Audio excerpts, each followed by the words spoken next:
Selamat pagi Bapak Ibu yang terkasih dalam Tuhan. Pada pagi hari ini kita akan mulai ibadah walaupun dengan online ya, karena situasi yang tidak memungkinkan di sekitar kita, tidak mengurangi kita, tidak membatasi kita untuk menikmati kasih Tuhan yang luar biasa dalam hidup kita. Kita akan satukan hati, kita buka hati untuk memuji dan menyembah Tuhan, karena hanya Tuhan yang layak dipuji dan hanya yang layak dihormati. Kita akan nyanyikan satu pujian, Yesus Tuhan dan Allah kami.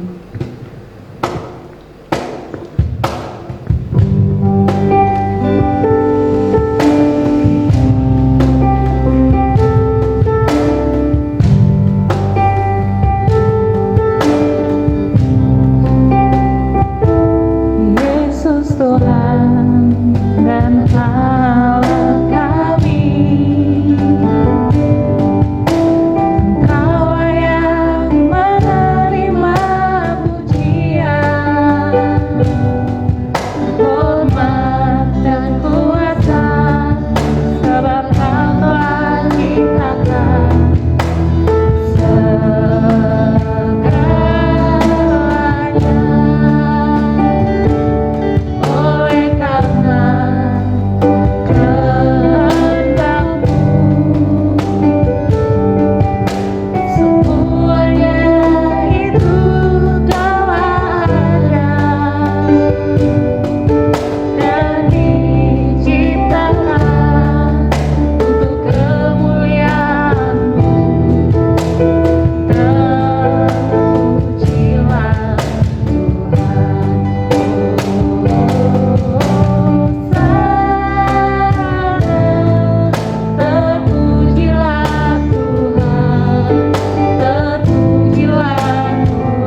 Terpujilah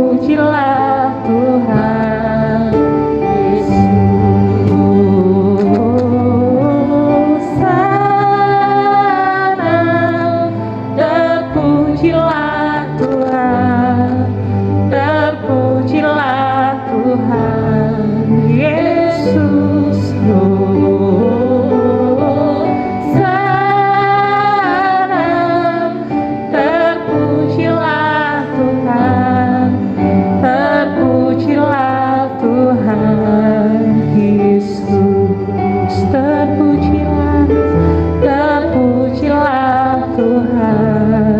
Terpujilah Tuhan, terpujilah Tuhan Yesus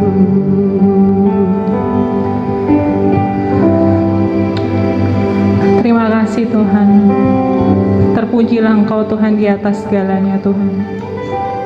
Di tengah keadaan yang mungkin gak ideal bagi kami manusia Tuhan, tapi kami tahu pasti Tuhan, Engkau Tuhan yang terus memegang hidup kami.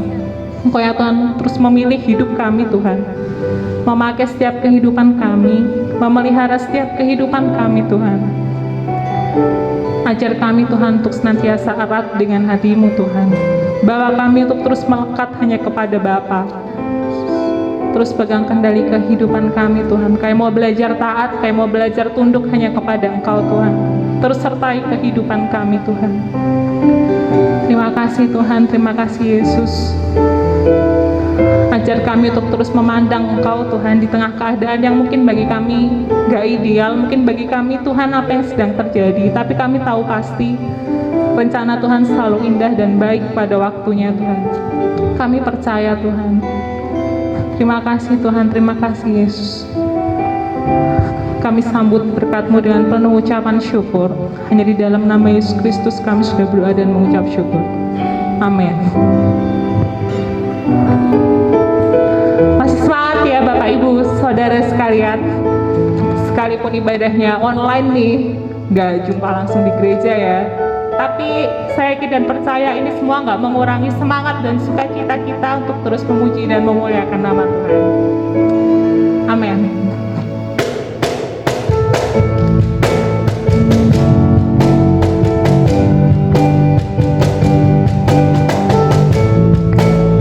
Setiap kita sudah dipilih menjadi umat-umat pilihan Tuhan. Kita dipilih dari segala bangsa. Kita dipilih jadi umat-Nya. Kita dipilih dan ikut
Sebentar lagi kita akan merenungkan firman Tuhan. Kita dengan firman Tuhan, kita siapkan hati dan pikiran kita untuk menerima kebenaran firman Tuhan. Kita akan nyanyikan satu pujian ini. Hanya Tuhan Yesus yang kita andalkan dalam setiap kehidupan kita. Benar Tuhan. Tiada yang lain, hanya Tuhan Yesus. Satu-satunya pribadi yang mengenal kita lebih dari segalanya. Haleluya Yesus. Engkau Yesus, haus jiwaku menantikanmu. Ku percaya kau penuh pengharapanku di jalanmu.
Shalom Bapak Ibu yang dikasih Tuhan.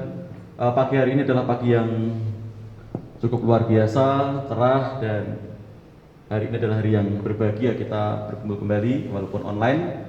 Tapi sebelum kita mendengarkan firman Tuhan, mari kita akan berdoa. Bapa di surga, kami bersyukur atas kasih anugerah kemurahan-Mu. Kami akan belajar firman-Mu, Roh-Mu yang kudus menguasai setiap kami, jika kami akan menangkap pesan Tuhan pada pagi hari ini, sehingga kami diberkati, dilawat, diteguhkan, dikuatkan, dan kami menyerahkan kehidupan kami, pemberitaan firman-Mu di dalam tangan kasih-Mu. Dalam nama Yesus, haleluya, amin. Bapak Ibu, saudara yang dikasih Tuhan, pagi hari ini kita akan belajar tema di bulan Juni adalah tema tentang keluarga. Bagaimana menjadi keluarga yang kuat. Kalau keluarga kuat, gereja akan kuat. Setiap gereja kuat, negara kita akan mengalami kekuatan juga. Ini adalah dampak dari keluarga-keluarga yang kuat. Untuk itu kita akan belajar pagi hari ini membangun komunikasi yang bermakna di dalam keluarga. Membangun komunikasi yang bermakna di tengah-tengah keluarga. Saya ambil dalam 1 Tesalonika 5 ayat 11, demikian firman Tuhan. Karena itu nasihatilah seorang akan yang lain dan saling membangunlah kamu seperti memang kamu lakukan. Sekali lagi, karena itu nasihatilah seorang akan yang lain dan saling membangunlah kamu seperti yang memang kamu lakukan. Ini tulisan Rasul Paulus kepada jemaat yang ada di Tesalonika. Supaya apa? Di Tesalonika itu saling menasihati, saling membangun seperti yang dirindukan oleh Paulus kepada jemaat yang ada di Tesalonika. Jadi tujuannya pagi hari ini kita memiliki pemahaman, pengertian, dan berkomitmen untuk membangun komunikasi yang bermakna di rumah masing-masing, di rumah sedang jemaat semua. Di era digital saat ini, gadget atau gawai yang seharusnya menjadi alat yang membantu komunikasi malah seringkali menjadi penghambat komunikasi. Itu yang seringkali terjadi di lingkungan kita hari-hari ini. Banyak yang mengatakan bahwa gadget mendekatkan yang jauh namun menjauhkan yang dekat. Itu istilah yang tidak lazim yang seringkali kita dengar. Yang jauh menjadi dekat, yang dekat justru menjadi jauh. Itulah yang dialami oleh gereja Tuhan hari-hari ini. Banyak anak-anak mengalami galau, ya mungkin kecewa karena tidak digubris oleh orang tuanya. Begitu juga orang tuanya galau karena tidak digubris oleh anak-anaknya. Nah, itu oleh karena gadget yang semakin hari semakin berkembang. Dan apalagi kalau sudah megang HP satu dengan yang lain, itu tidak bisa melihat situasi dan kondisi yang ada. Karena baik orang tua maupun anak-anak sibuk dengan gadgetnya masing-masing. Nah, jarang terdapat pembicaraan yang mendalam dan bermakna antara anggota keluarga. Yang dulu sebelum kita punya HP, itu berkerumun satu dengan yang lain, bisa menikmati keindahan bersama dengan keluarga, antara orang tua bersama dengan anak. Tapi saat ini sedang terjadi hambatan yang seringkali dilatar belakangi oleh karena HP. Ya. Untuk itu mari kita akan belajar melalui pembahasan ini. Ya. Bagaimana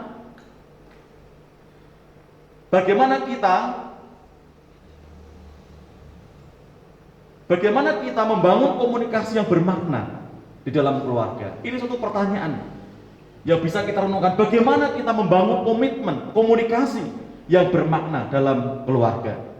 Yang pertama saya dapatkan bahwa biasakan membangun komunikasi dari hati ke hati. Nah, ini yang mungkin sudah hilang di tengah-tengah keluarga kita. Terdapat 3 tingkatan komunikasi. Yang pertama, tingkat pertama adalah yang paling dangkal, ya, di mana sering orang hanya menyapa kata-kata yang klise, seperti apa kabar, selamat pagi, selamat sore.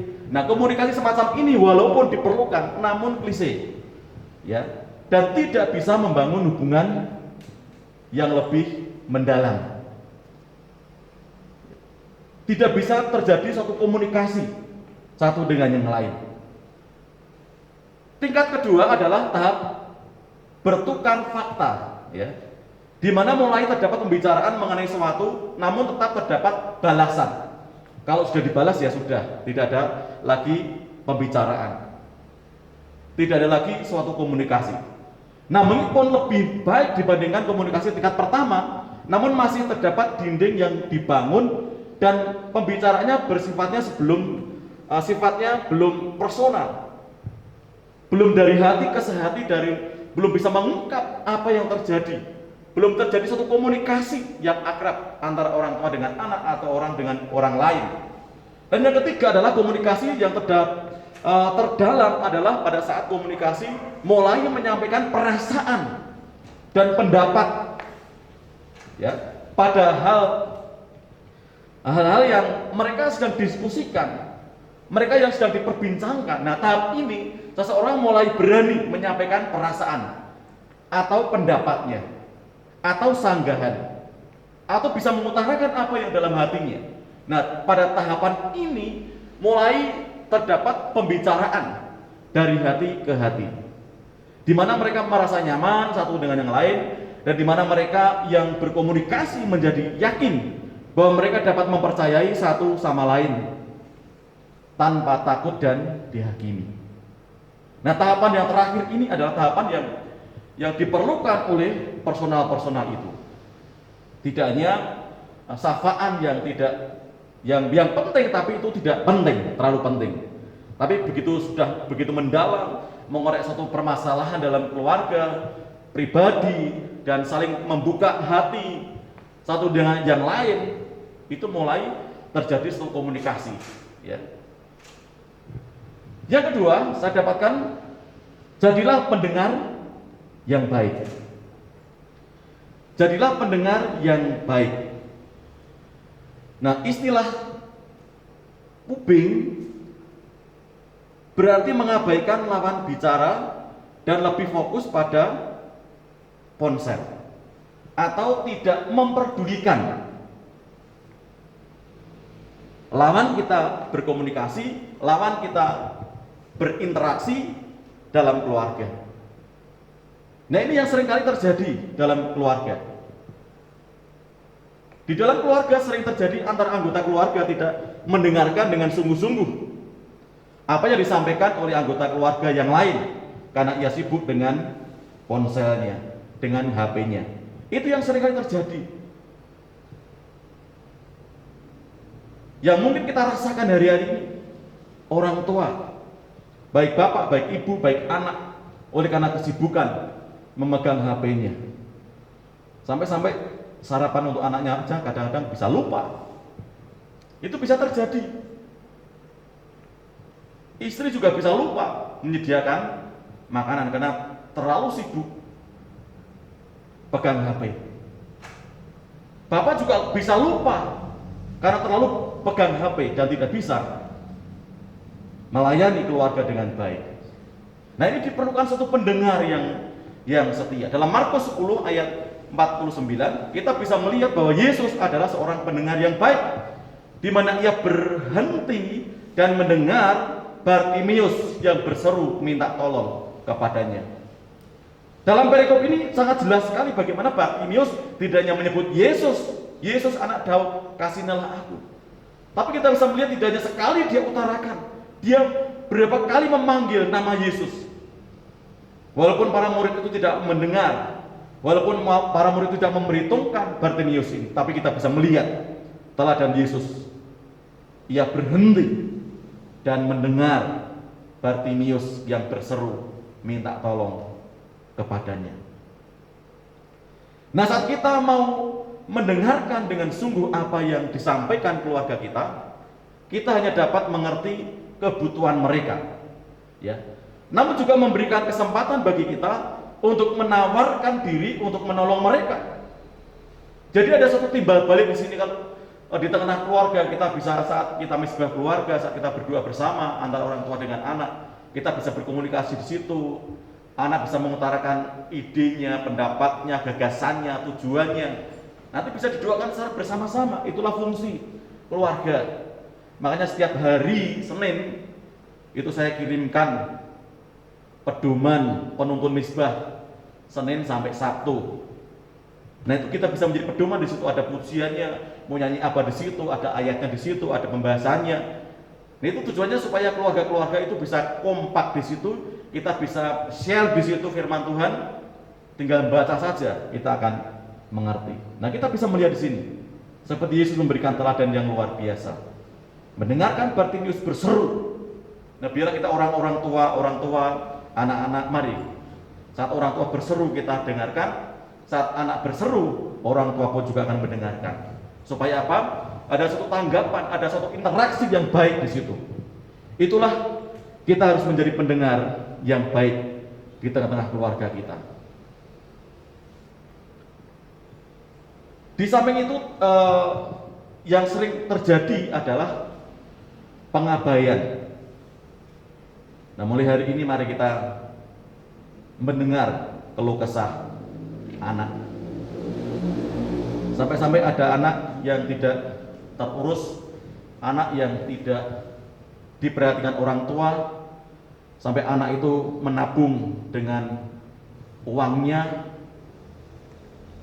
Setelah kumpul banyak, anak ini tanya kepada orang tuanya, "Papa, mama, bapak ibu, berapa sih gaji 1 bulan bapak ibu?"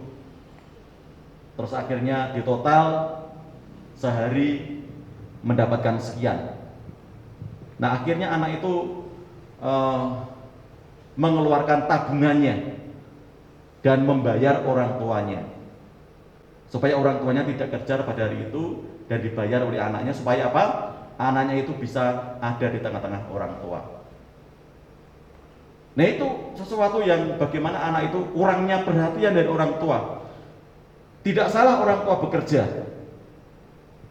tetapi bekerja boleh, tapi memperhatikan anak itu lebih lagi.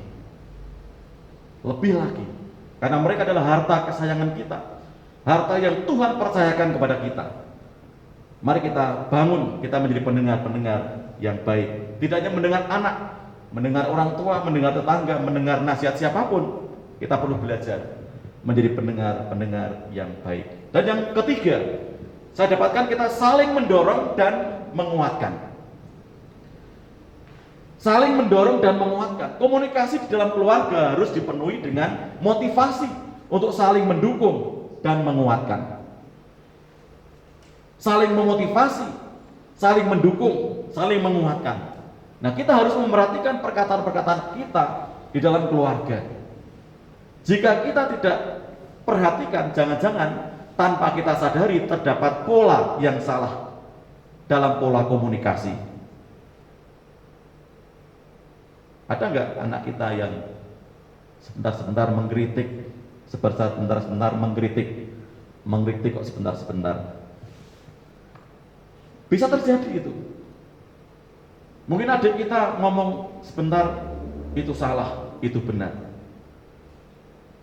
Itu adalah pola komunikasi yang bisa dibangun, itu menjadi pola, dan itu pola yang salah. Nah, kita harus memberi pengarahan. Ya. Mengkritik, merendahkan, mengkomplain terhadap semua hal. Nah, jika kita tidak sadari, maka hal itu tersebut akan menjadi pola yang buruk dan membuat relasi tidak baik di dalam keluarga.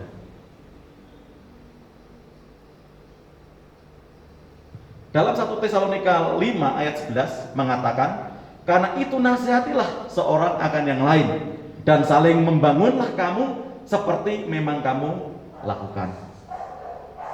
Ini adalah nasihat Paulus yang luar biasa. Kita sebagai orang tua perlu dinasihati, sebagai anak perlu dinasihati. Orang tua pun juga saling membangun satu dengan yang lain. Anak pun juga perlu kita bangun supaya memiliki komunikasi yang baik. Nah, terapkanlah hal tersebut di dalam keluarga untuk saling menasihati dan membangun bagi kemajuan setiap anggota keluarga di dalam Tuhan. Nah, kita harus mendukung keluarga demi keluarga, nah, tentu saja tanpa jauh pada sanjungan yang berlebihan. Jika kita menegur, maka tegurlah dengan kata-kata yang baik dan tidak ditujukan untuk menghancurkan seseorang berupa kritik tajam yang menghakimi. Para orang tua harus memperhatikan perkataannya. Ya, itu firman Tuhan. Janganlah sakiti hati anak-anakmu. Ya, itu sangat jelas sekali. Orang tua harus memperhatikan perkataannya.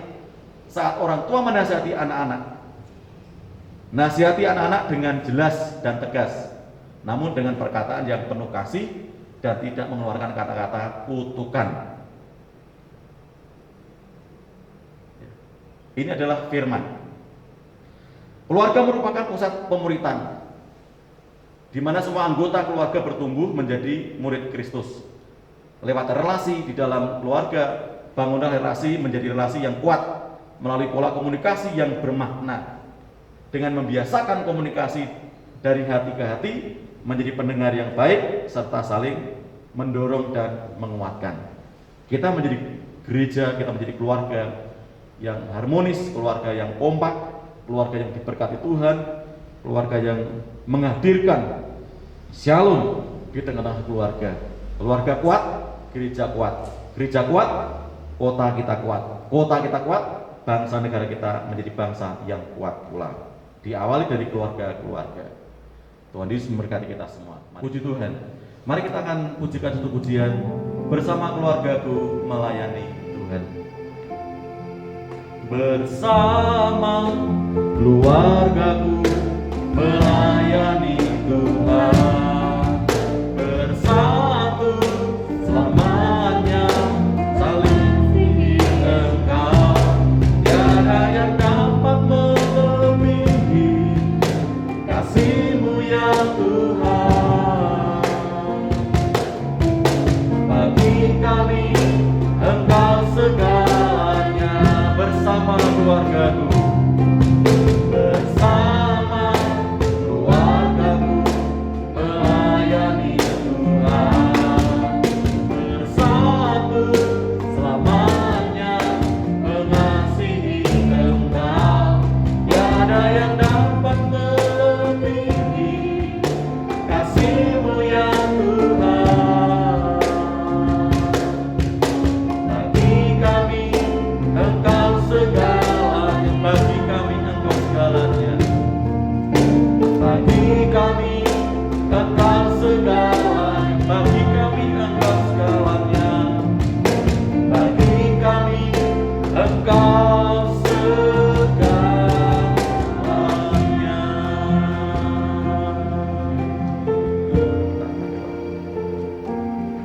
Ajari kami Tuhan untuk kami memiliki komunikasi yang bermakna dalam hidup kami, dalam keluarga kami, baik komunikasi antara orang tua dengan anak, komunikasi kami dengan keluarga yang lain.